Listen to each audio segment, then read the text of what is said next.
Queridos irmãos, abramos as nossas Bíblias no livro de Josué, capítulo 1. Damos as boas-vindas a todos, aqueles que também nos acompanham pela internet. Que a graça do Senhor seja estendida sobre cada coração. Josué, capítulo 1, a partir do versículo 10, a preparação para atravessar o Jordão.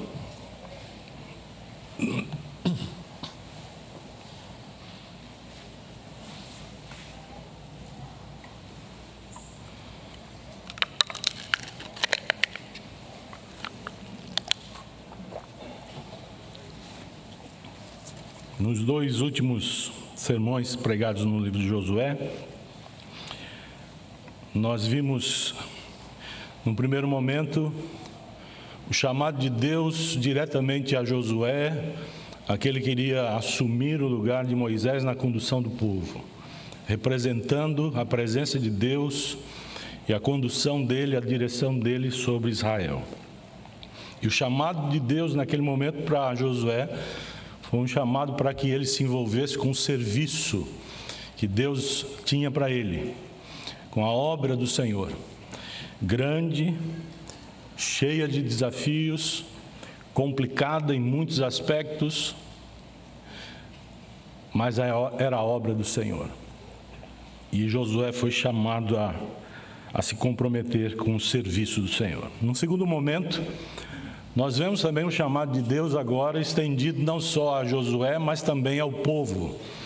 E o chamado foi para que Josué e o povo de Israel confiassem em Deus, em todo o tempo. E vimos em 4 momentos a necessidade de se confiar em Deus. O texto que temos diante de nós, de novo, é um chamado. É um chamado, uma convocação de Deus, agora de maneira mais específica, a liderança do povo. Josué, e nós veremos os chefes de 2,5 tribos de Israel.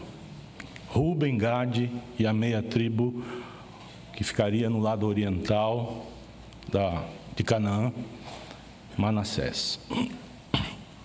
Vamos ler o texto e vamos orar pedindo ao Senhor que nos abra o entendimento e nos dê a edificação que precisamos para a vida.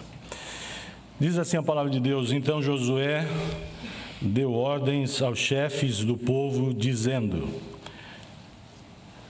Passem pelo meio do arraial e ordenem ao povo, dizendo: Preparem a comida, porque daqui a 3 dias vocês vão atravessar este Jordão, para que entrem na terra que o Senhor seu Deus lhes dá, para que tomem posse dela. Josué falou aos Rubenitas, aos Gaditas e à meia tribo de Manassés, dizendo: Lembrem-se do que Moisés, servo do Senhor, ordenou a vocês, dizendo: O meu Senhor, seu Deus, o meu Senhor é Javé. Javé, seu Deus, está dando descanso a vocês e lhes dará esta terra.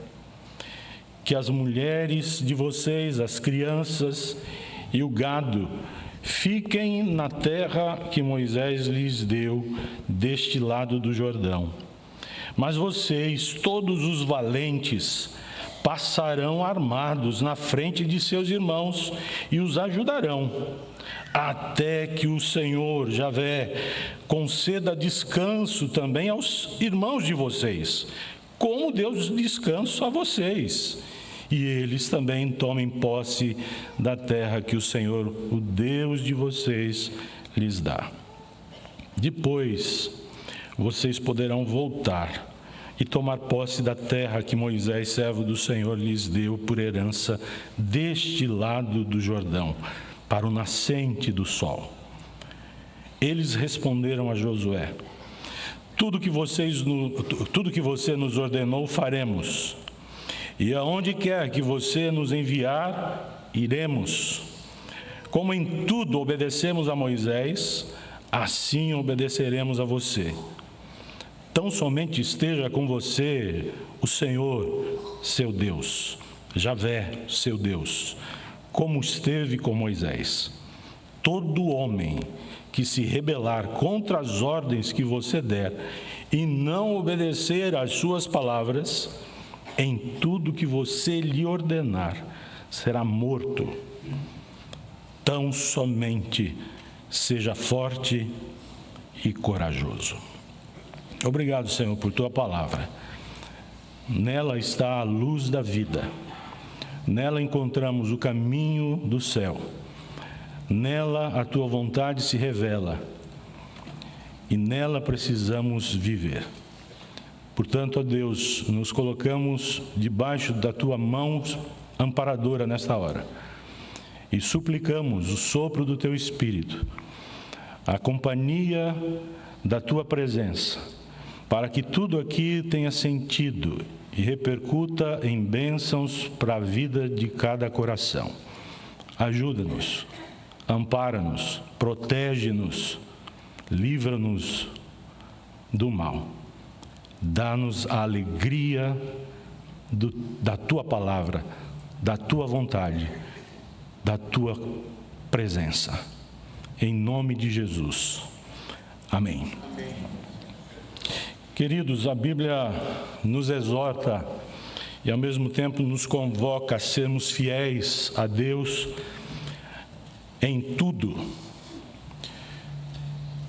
E parece que a razão é bastante simples para isso acontecer. A Bíblia nos diz que nós devemos ser fiéis porque o nosso Deus, a quem nós servimos e seguimos, é um Deus fiel também. O nosso Deus é fiel. Pela leitura das Escrituras, nós percebemos a fidelidade de Deus estampada do início ao fim. É impossível ler a Bíblia e não chegar a essa constatação em praticamente todo o decurso dela. Lendo a Bíblia, nós vamos perceber a presença e o agir de um Deus fiel.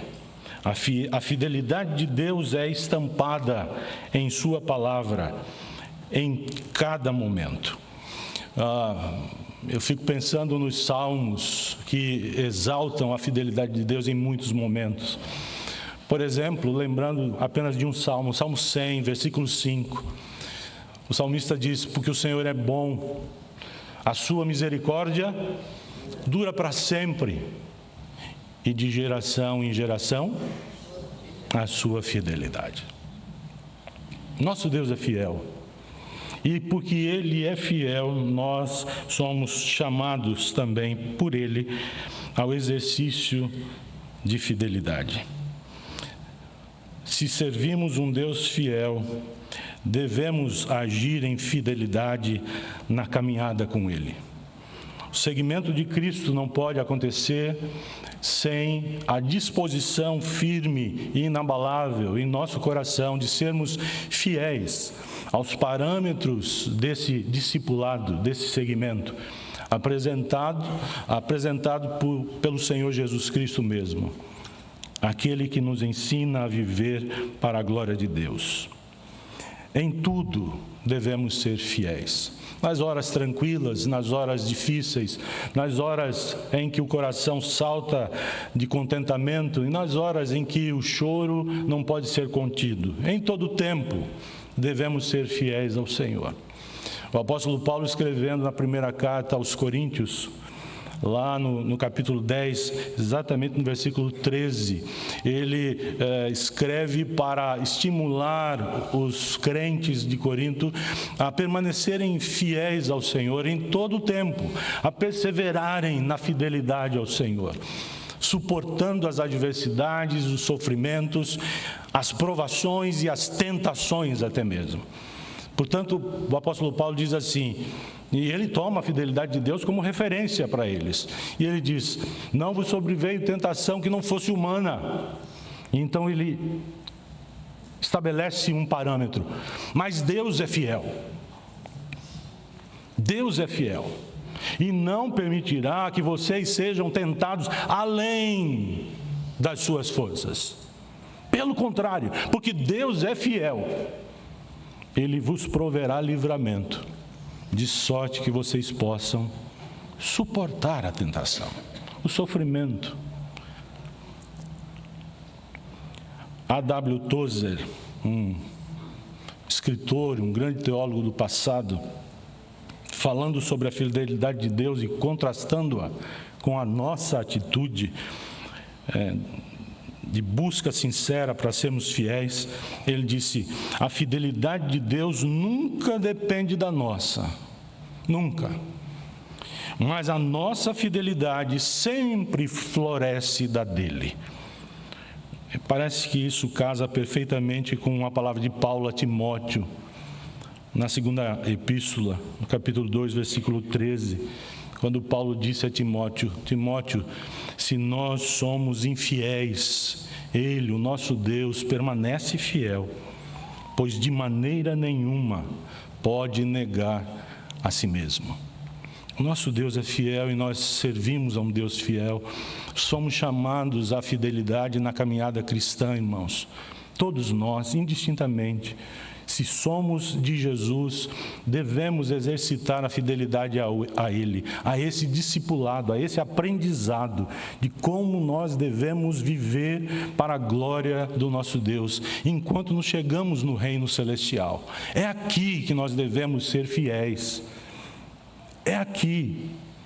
Por mais desafiador que seja, por mais duro que seja, por mais sofrimento que haja, nós somos chamados à caminhada de fidelidade. Quando Jesus fala à igreja de Esmirna, lá no Apocalipse, no capítulo 2, ele está olhando para um povo sofrido. E ele olha para aquela igreja de Esmirna, perseguida, em tribulação, em angústias terríveis. Ele diz: eu conheço o sofrimento de vocês. Eu sei pelo que vocês estão passando. Eu sei também, e quero alertar a vocês, como igreja, de que Satanás irá colocar alguns de vocês na prisão, para que vocês sejam provados. Não temam essas coisas pelas quais vocês vão passar. Então Jesus termina o versículo 10 dizendo assim: seja como igreja, como povo meu, seja fiel até a morte, e eu lhe darei a coroa da vida. Seja fiel até a morte. Não vai ser fácil, nunca será fácil caminhar com Deus nesse mundo. Mas nós somos chamados pela palavra de Deus a um comprometimento com a fidelidade. E de maneira muito particular, a Bíblia também nos diz que os líderes do povo de Deus devem ser fiéis ao Senhor. E isso por uma razão bastante óbvia.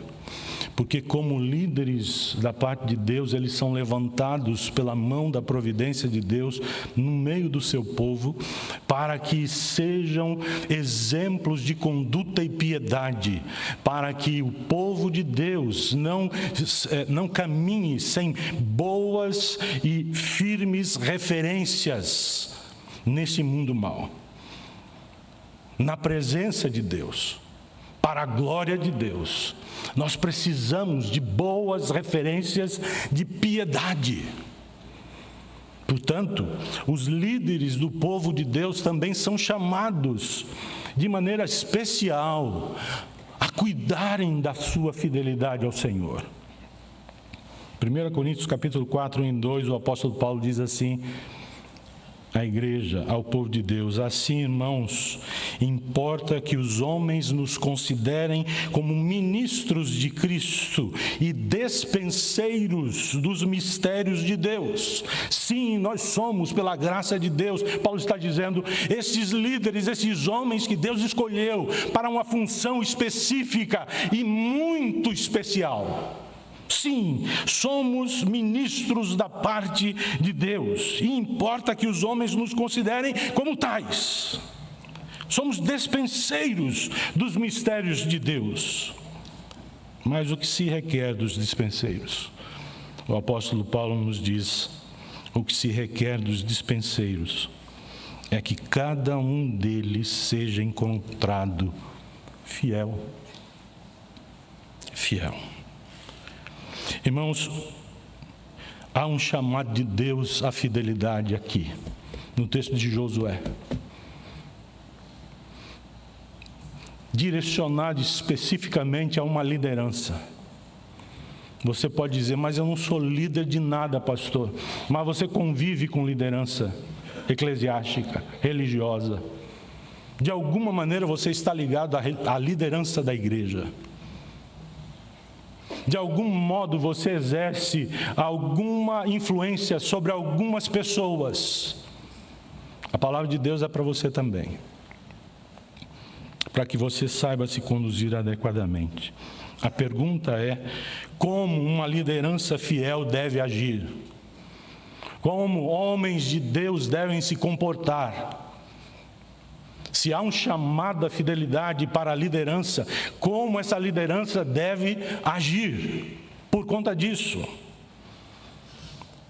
E eu queria apresentar algumas respostas que o texto nos traz como instrução para a vida de líderes e de liderados, para a vida do povo de Deus, para que todos juntos possamos caminhar com segurança, em paz, para a glória de Deus, expandindo as fronteiras do reino aqui na terra.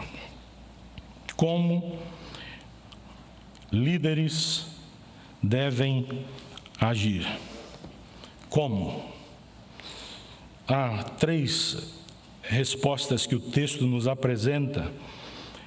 Nós vemos aqui Josué, em primeiro lugar, se posicionando, se colocando, se conduzindo, tomando providências, porque ele já havia recebido a ordem: passa esse Jordão, é hora da travessia, chegou o momento. Então Josué está debaixo dessa incumbência de Deus. Como líder, foi estabelecido no lugar de Moisés, agora é a hora da ação.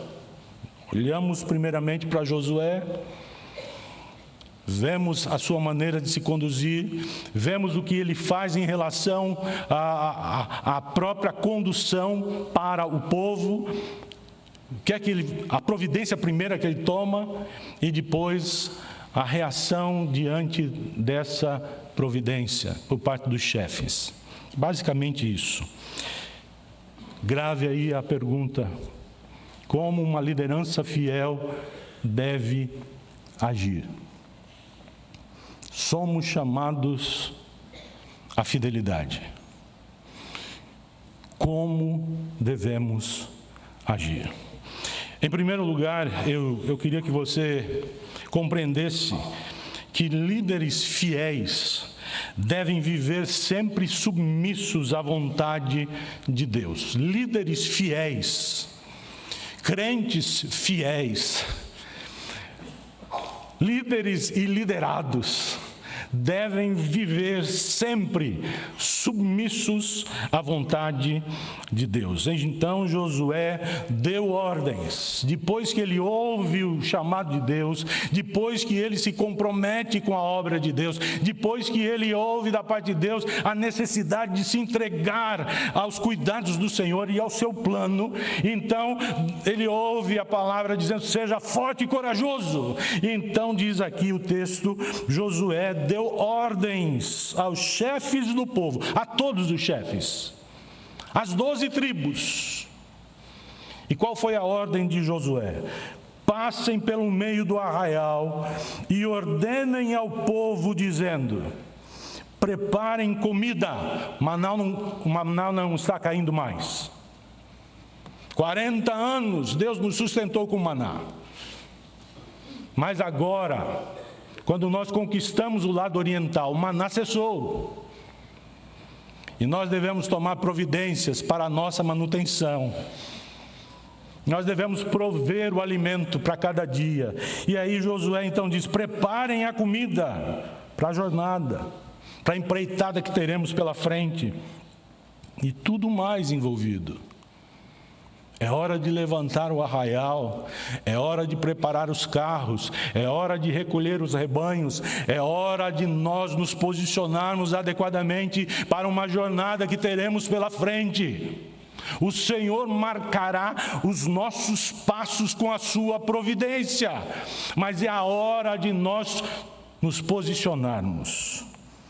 Preparem a comida, porque daqui a 3 dias vocês vão atravessar esse Jordão, para que entrem na terra que o Senhor seu Deus lhes dá, para que tomem posse dela. Essa era a vontade de Deus para o coração de Israel. Esse era um momento decisivo para que a confiança se efetivasse e se objetivasse em atos de vida. Era esse o momento. Uma coisa é saber o que Deus intenta fazer. Outra coisa é termos diante de nós a necessidade de escolhermos um caminho, de assumirmos uma postura. Deus fará. Cristo voltará, irmãos. Sim, pastor, Cristo voltará. Mas está demorando, né? Eu acho que vou fazer a minha feira mesmo antes. Deixa eu cuidar de mim.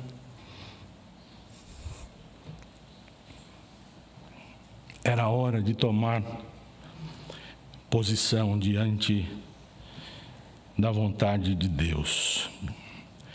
Queridos irmãos, Josué é um exemplo de líder levantado pela mão da providência de Deus no meio do seu povo, porque ele procurou ser submisso à vontade de Javé. Irmãos, uma liderança piedosa, uma liderança abençoadora, está sempre pronta a colocar em prática aquilo que a vontade de Deus, e apenas a vontade de Deus, estabelece como caminho viável e oportunidade de experiência para a vida do povo de Deus. Josué fez tudo, absolutamente tudo, exatamente de acordo com a instrução da vontade do Senhor. Ele não inventou nada. Quando ele chama as tribos, ele está passando uma ordem já recebida de Deus. É hora de atravessar. E ele reconhece o momento. Daqui a 3 dias. É o tempo da preparação para tudo acontecer. Vontade de Deus, irmãos, como é desafiador para o nosso coração conviver com essa vontade. Porque nós somos cheios de vontades. E no meio de tantas vontades, nós precisamos viver em sintonia com a vontade do nosso Deus. Portanto, eu queria que você tomasse cuidado com 3 coisas relacionadas com a vontade de Deus, nossa relação com ela. 3 coisas envolvidas nessa relação que nós precisamos, no mínimo, procurar evitar. 3 palavras: precipitação, desconsideração e rebeldia. Diante da vontade de Deus, nós correremos o risco de sermos precipitados, de desconsiderarmos o preparo necessário para experimentarmos da vontade do Senhor e sermos rebeldes diante dela. Não queremos que ela se cumpra em nossa história. Não queremos nos submeter ao comando da vontade de Deus. Eu creio que Josué e o povo de Israel passaram por essas situações também, correram esses riscos. E todo líder que leva Deus a sério corre também esse risco. O risco de ser precipitado. Muitas vezes a nossa dificuldade não está em identificar a vontade de Deus para a nossa vida. Muitas vezes nós reconhecemos qual é a vontade de Deus para nós. Não temos muita dificuldade para isso. Mas muitas vezes também a nossa maior dificuldade está em reconhecer o tempo certo para a vontade de Deus acontecer.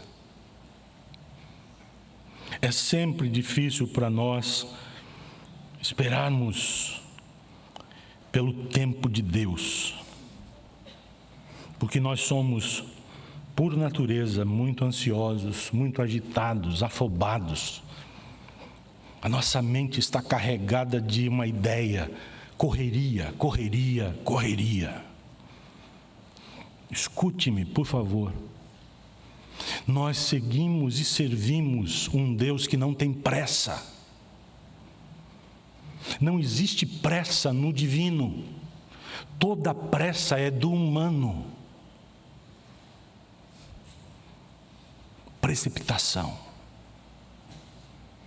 Daqui a 3 dias marcharemos. Será que está sendo precipitado ou moroso? Era o tempo certo para as providências, para a arrumação, para a preparação. Mas há o risco da desconsideração, do preparo. Queridos, não basta saber identificar a vontade de Deus para a nossa vida e reconhecer que ela tem um tempo certo para acontecer. É preciso também estar preparado para experimentar dessa vontade. Por isso, na obra de Deus, os dias de espera são sempre dias de preparação. Deem a ordem, preparem a comida. Nós vamos marchar daqui a 3 dias. O que vamos fazer então? É tempo de preparação. Haverá guerra nos aguardando. Batalhas serão travadas. A terra precisa ser conquistada. Teremos que entrar. Há pessoas morando lá. Há gente beligerante nos aguardando. Gente que sabe fazer guerra. Há homens muito maiores do que nós, muito mais fortes do que nós. Há gigantes ali. Preparem-se, preparem-se, preparem-se. Desconsiderar o preparo é tentar a Deus. Cruzar os braços quando a obra do Senhor nos chama a participar dela é agir com displicência maligna, pecaminosa. A obra do Senhor não pode ser realizada ao sabor do acaso e do descaso. Deus não levanta negligentes para o seu trabalho. Gente que não tem o coração nas mãos dele.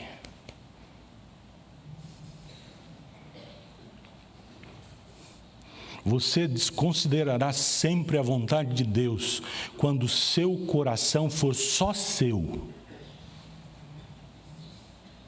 e não de Deus. Filho meu, dá-me o teu coração. Se o seu coração não estiver nas mãos do Senhor e totalmente entregue, a vontade dele será muito dura para você. Em vez de você arregaçar as mangas e se preparar para realizá-la ao máximo, você vai desconsiderá-la, deixá-la de lado, tratá-la com descaso, com desprezo. Displicentemente vai dizer: não é para mim. Mas cuidado também com a rebeldia. Rebeldia é não aceitar o comando e a orientação de Deus, discordando do seu modo de agir. Por que 3 dias, Josué? Por que não 5? Por que não apenas 1? Líderes fiéis, líderes de Deus, homens de Deus, vivem sempre submissos à vontade de Deus. Daqui a 3 dias, e o povo deveria, em vez de exercitando a rebeldia, deveria estar se comprometendo com alegria. Rebeldia, não aceitar o comando e orientação de Deus, discordando do seu modo de agir, prejudica a relação particular com o projeto de Deus, a nossa participação no plano de Deus, e pode prejudicar a nossa relação com o nosso semelhante, que está do nosso lado, com o mesmo propósito, buscar compreender o plano de Deus, a vontade de Deus para praticá-la. É ser um mau exemplo. É influenciar da pior maneira. Em vez de tratar o coração e despertar nele o desejo de viver para a glória de Deus, é semear uma semente maldita. Que em vez da paz que gera a segurança, traz a discórdia, o medo.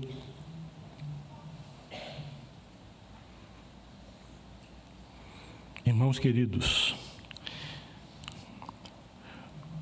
devemos nos lembrar que a obra de Deus tem o tempo dele para acontecer. Tempo de Deus nunca é tempo perdido. O tempo de Deus é o tempo certo para todas as coisas na nossa vida. Entregue-se. Saia da loucura, da correria. Compreenda que os passos que você tem para dar precisam acontecer debaixo da condução da boa, santa, perfeita vontade do Senhor.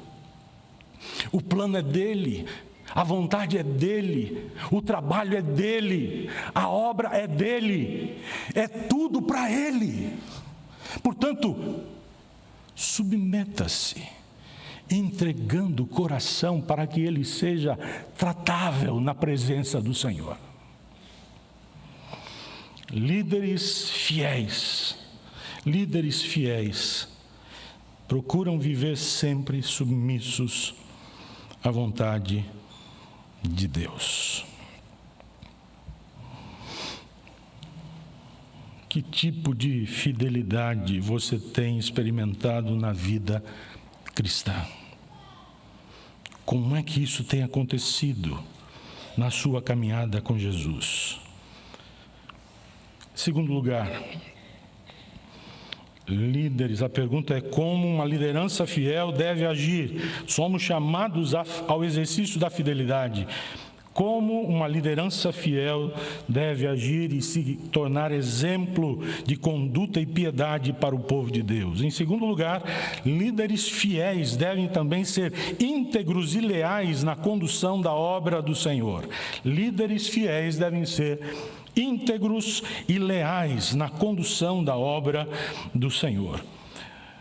Josué, a partir do versículo 12, falou aos Rubenitas, aos Gaditas e à meia tribo de Manassés, dizendo, depois que ele dá ordem a todas as tribos, o tempo da nossa condução, sob a vontade de Deus, é chegado. Ele então chama a tribo de Ruben, a tribo de Gade e a meia tribo oriental de Manassés para conversar. E o que é que ele fala com essa tribo?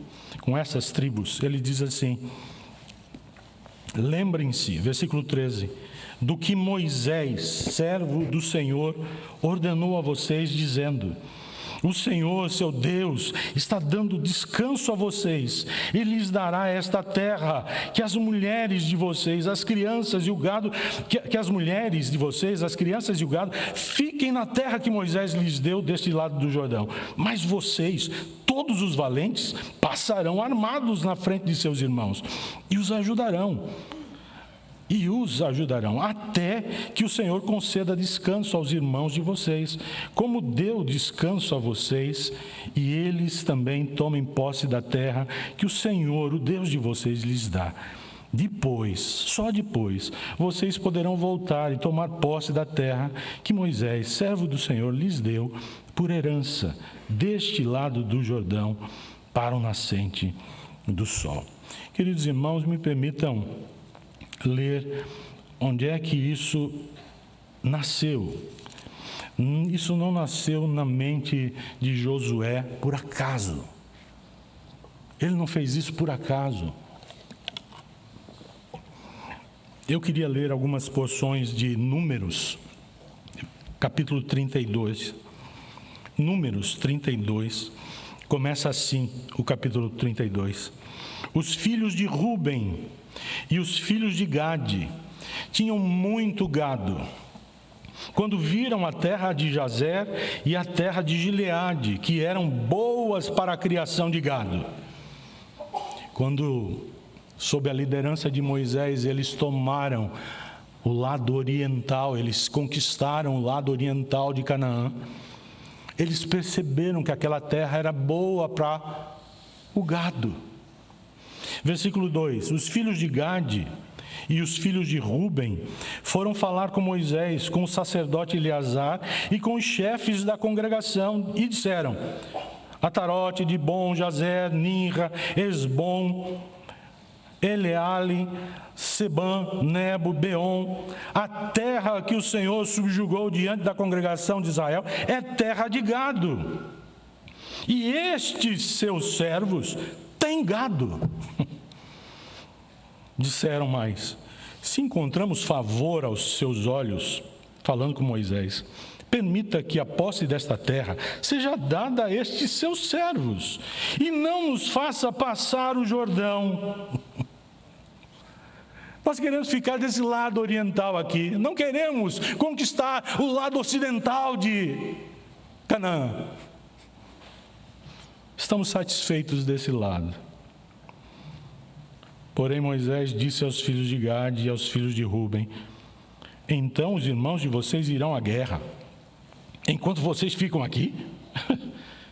Porque vocês querem desanimar os filhos de Israel, para que não entrem na terra que o Senhor lhes deu? E assim Moisés começa a exortar aqueles chefes. Eu vou ler a partir do versículo 16 agora. Depois da exortação de Moisés, diz assim: então os filhos de Gade e os filhos de Ruben se aproximaram de Moisés e lhe disseram: edificaremos currais aqui para o nosso gado e cidades para as nossas crianças. Mas nós nos armaremos e vamos para a guerra adiante dos filhos de Israel, até que os tenhamos levado ao seu lugar. Porém, as nossas crianças ficarão nas cidades fortificadas por causa dos moradores da terra. Não voltaremos para as nossas casas até que os filhos de Israel estejam de posse, cada um da sua herança, porque não herdaremos com eles do outro lado do Jordão, nem mais adiante, porque já temos a nossa herança deste lado do Jordão ao leste. Então Moisés lhes disse: se vocês fizerem isso, se vocês se armarem para a guerra diante do Senhor, e cada um de vocês armado passar o Jordão diante do Senhor, até que ele tenha expulsado os seus inimigos de diante dele, e a terra estiver subjugada diante do Senhor, então vocês poderão voltar e estarão desobrigados diante do Senhor e diante de Israel, e a posse desta terra será de vocês diante do Senhor. Porém, se vocês não fizerem isso, estarão pecando contra o Senhor, E fiquem sabendo que esse pecado certamente os encontrará. Palavra de Moisés aos chefes de Gade, de Rúben, certamente também a meia tribo de Manassés. Líderes fiéis devem ser íntegros e leais na condução da obra de Deus. A primeira, irmãos, a primeira providência de Josué foi resgatar o acordo feito entre as tribos de Rúben, Gade e Manassés, a meia tribo de Manassés. Acordo este feito com Moisés, como acabamos de ler. Josué não chegou com uma proposta nova.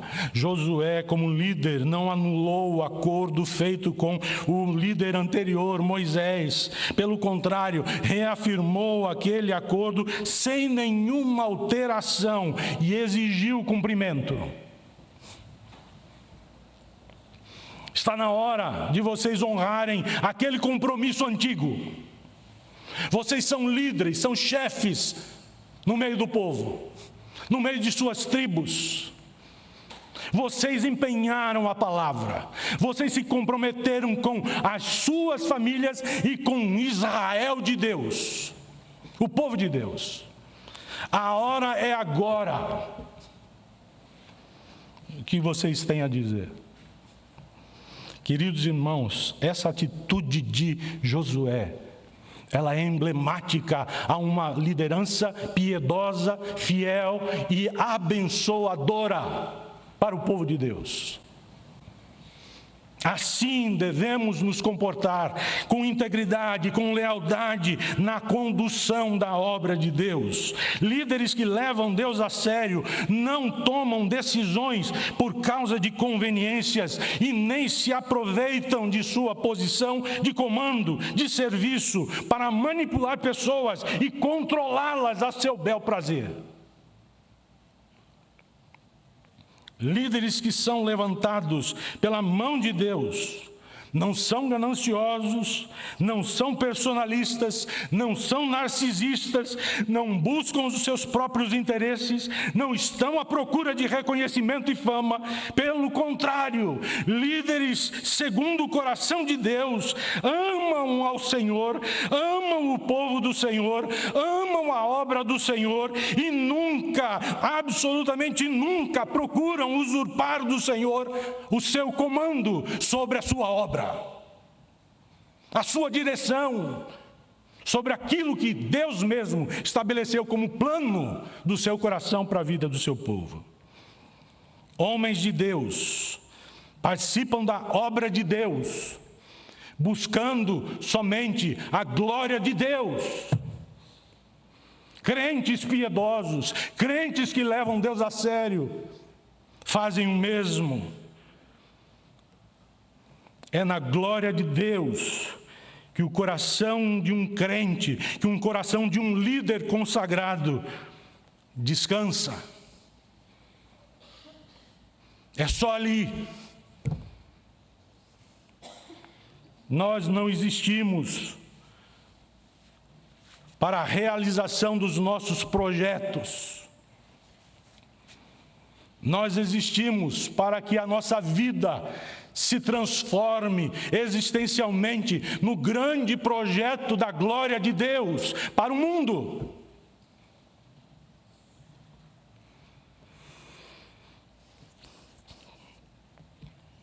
Que tipo de crente, que tipo de líder é você? Josué não chegou, agora é comigo. Jesus não disse, agora eu me simpatizo com esse grupo, eu gosto de vocês, olhe, aquilo que foi acordado lá atrás, vamos anular, vamos fazer diferente. Nada disso. Ele participou de tudo. Ele estava lá, ele viu como tudo aconteceu. Tudo foi regado pela bênção do Senhor. Tudo foi feito na presença de Deus. Tudo aconteceu com instrução direta da vontade soberana e preciosa de Javé. Ele não altera nada. Nós não temos impérios religiosos. Quem trabalha para o reino de Deus não trabalha por interesse particular, próprio. Glória de Deus, irmãos. A glória é de Deus. Nós existimos para a glória de Deus. Terceiro lugar, chamado à fidelidade, como líderes fiéis agem, como devem agir. Em terceiro lugar, líderes fiéis devem honrar os seus compromissos com a obra de Deus, por mais desafiador e por mais difícil que isso seja. Líderes que levam Deus a sério, líderes que vivem para a glória do Senhor, devem honrar os seus compromissos com a obra do Senhor, por mais duro que isso seja, por mais difícil, por mais que o preço seja muito grande. Líderes piedosos que levam Deus a sério, honram os compromissos com a obra de Deus. E aqui o nosso olhar para sobre os chefes de Rúben, Gade e a meia tribo de Manassés. Os escribas. A Septuaginta traz essa palavra para eles. Em vez de chefes, escribas. Eles tinham que registrar tudo. Eles tinham que comunicar tudo. Tudo era feito debaixo de grande ordem. Portanto, o que Josué fala com eles não era novidade. Eles conheciam e reconheciam em tudo aquilo. Versículos 16 a 18, eles olham para Josué e respondem assim: tudo o que você, Josué, nos ordenou, faremos. E aonde quer que você nos enviar, iremos. Como em tudo obedecemos a Moisés, assim obedeceremos a você. Tão somente esteja com você o Senhor, Javé, seu Deus, como esteve com Moisés. Todo homem que se rebelar contra as ordens que você der e não obedecer às suas palavras, em tudo que você lhe ordenar, será morto. Nós vamos tomar providências sérias. Rebeldia nunca. A vontade de Deus será cumprida em nossa vida, custe o que custar. Que seriedade, que padrão de excelência para a fidelidade na obra de Deus. Gente como a gente. O que eles teriam que fazer para cumprir isso? A leitura de Números mostra bem, um pouco. Apenas para a gente lembrar. Eles teriam que deixar suas mulheres e suas crianças para trás. O povo todo iria se levantar. Nós estamos falando de milhões de pessoas. Milhões de pessoas. Alguns estudiosos chegam a colocar um número de 3,5 milhões de pessoas, no mínimo. Não se esqueça que o povo foi morrendo no deserto durante 40 anos, mas também nascendo gente no deserto. Cerca de 1 milhão e pouco de pessoas deixou o Egito.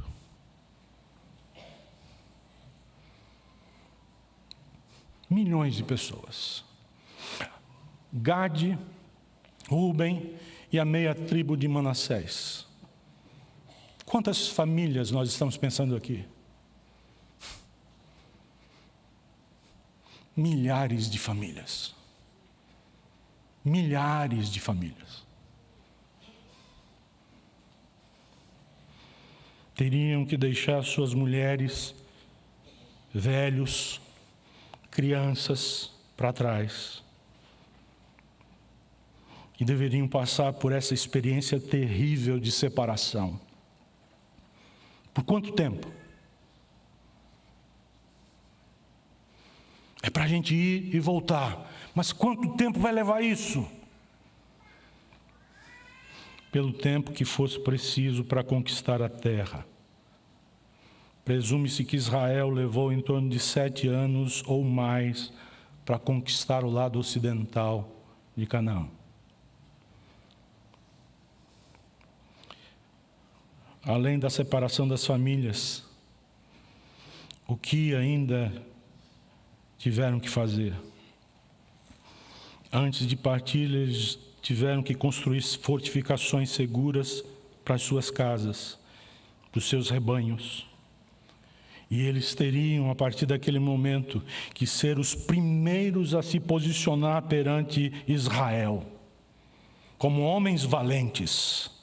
Deveriam participar ativamente de todas as batalhas, assumindo o risco de morrer em combate.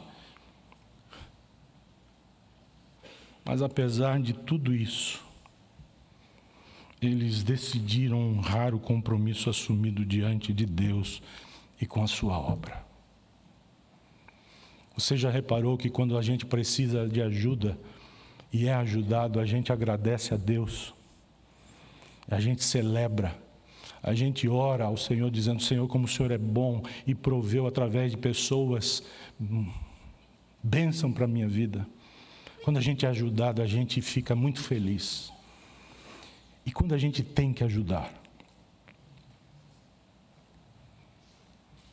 qual a disposição que a gente tem no coração? Quando chega a hora de ajudar, o que a gente faz? E quando a gente tem que ajudar e correr o risco de perder muito,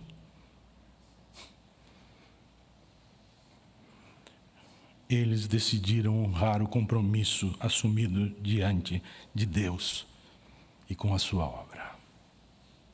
Líderes fiéis honram os seus compromissos com a obra de Deus, por mais desafiador e por mais difícil que isso possa ser. Você é fiel, meu irmão, minha irmã, naquilo que Deus propõe ao seu coração, em sua obra? Você tem sido fiel ao Senhor, meu irmão? Algumas aplicações para o nosso coração. Em primeiro lugar, eu queria lembrar das palavras do nosso Senhor Jesus. Ele é a nossa grande referência no que diz respeito a assumir o compromisso com a obra de Deus e com a vontade de Deus. Não se esqueça que também o Senhor Jesus foi tentado em tudo à nossa semelhança e não pecou. Olhe para o Senhor Jesus Cristo diante dos desafios da sua caminhada de vida. Lembre-se de Jesus no Getsêmani. Lembre-se de suas palavras ao Pai, dizendo: Pai, se queres, se for possível, passa de mim esse cálice sem que eu beba. Contudo, não seja feito como eu quero, e sim como tu queres. Tua vontade, Senhor.